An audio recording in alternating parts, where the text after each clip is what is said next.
ಅಪ್ಪ, ಅಮ್ಮಿ, ಅಬ್ಬು.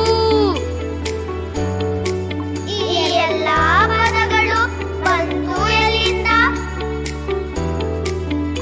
ಭೂಮಿಗೆ ಬಂದ ಮೊದಲನೇ ಕಂದನ ಅಳುವ ದನಿಯಿಂದ.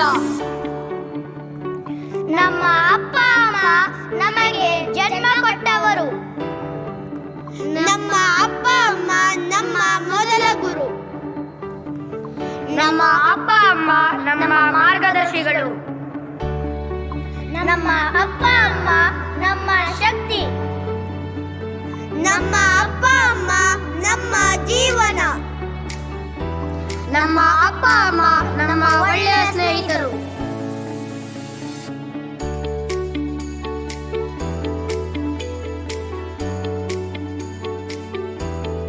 ನಮ್ಮ ಅಪ್ಪ ಅಮ್ಮ ನಮಗೆ ಮಾತು ಕಲಿಸಿದವರು. ನಮ್ಮ ಅಪ್ಪ ಅಮ್ಮ ನಮಗೆ ನಡೆದಾಡಲು ಕಲಿಸಿದವರು. ನಮ್ಮ ಅಪ್ಪ ಅಮ್ಮ ನಮಗೆ ತುಂಬಾ ಪ್ರೀತಿಸುತ್ತಾರೆ. ನಮ್ಮ ಅಪ್ಪ ಅಮ್ಮನನ್ನು ನಾವು ಬಿಟ್ಟು ಬಾಳಲಾರೆ. ಅಮ್ಮ ತಾನು ತಿನ್ನದಿದ್ದರೂ ಮಗುವಿಗೆ ಚಂದ್ರವನ್ನು ತೋರಿಸಿ ತಿನ್ನಿಸುವಳು. ಅಪ್ಪ ತಾನು ಒಳ್ಳೆಯ ಬಟ್ಟೆ ಹಾಕದಿದ್ದರು ತನ್ನ ಗಂಡನಿಗೆ ಹಾಕುವನು.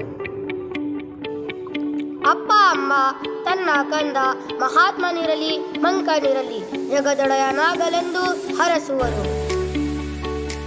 ಅಪ್ಪ ಎಷ್ಟೇ ದುಡಿದು ಮನೆಗೆ ಬಂದರು ಗಂಡನಿಗೆ ಆನೆ ಕುದುರೆ ಸವಾರಿ ಮಾಡಿಸುವರು.